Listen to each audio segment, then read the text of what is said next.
আসসালামু আলাইকুম। আজকে আমি তৈরি করে দেখাবো মজাদার নবাবী সেমাই। এটি দেখতে যেমন সুন্দর, খেতেও তেমন দারুণ। আমি প্রথমেই একটি পাতিল নিয়ে নিয়েছি।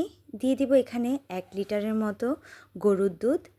দুধটি দিয়ে আমি খুব ভালোভাবে এটিকে জাল করে নেব, যাতে জাল করতে করতে এটি পৌনে 1 কেজির মতো হয়ে আসে।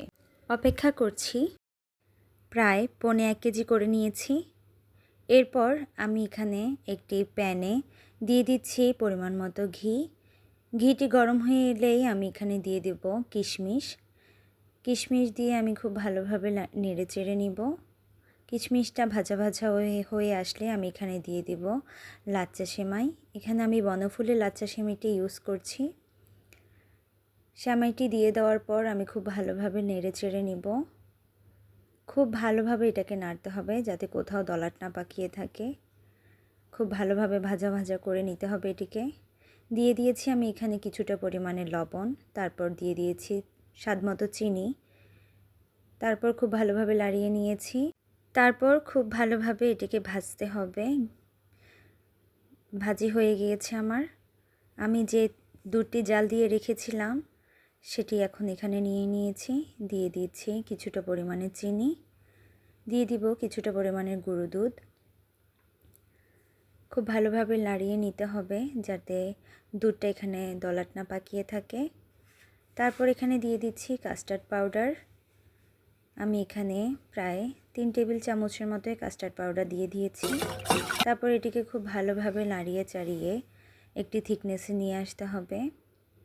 এই যে আমি খুব ভালোভাবে জাল দিয়ে নিচ্ছি। থিকনেসটা ঠিক এরকম আসবে। এটাকে আমি তারপর ঠান্ডা করতে রেখে দেব। এখন আমি একটি কাচের বোল নিয়ে নিয়েছি। তারপর ঘি দিয়ে এটিকে খুব ভালোভাবে ব্রাশ করে নিচ্ছি।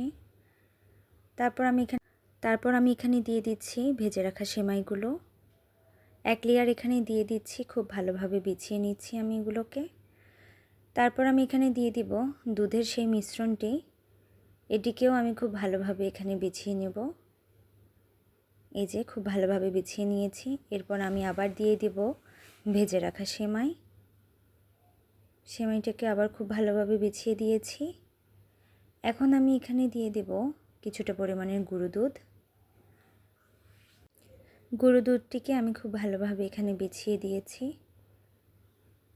তারপর আমি একে একে এখানে দিয়ে দিব কিশমিশ আর খেজুর। এগুলোকে আমি খুব ভালোভাবে সাজিয়ে দিয়েছি। এখন আমি দিয়ে দিব দুধের সেই মিশ্রণটি একটি মল্ডে নিয়ে নিয়েছি। খুব ভালোভাবে এখানে জিগজ্যাগ আকারে দিয়ে দিচ্ছি যাতে দেখতে খুব সুন্দর লাগে। এই যে তৈরি হয়ে গেল আমার সুস্বাদু মজাদার নবাবী সেমাই। দেখতে খুবই লোভনীয় হয়েছে। মাশাআল্লাহ, অনেক ভালো লাগে এটি খেতে। সবাই পছন্দ করে বাসার। এই যে তৈরি হয়ে গেল মজাদার সুস্বাদু নবাবী সেমাই।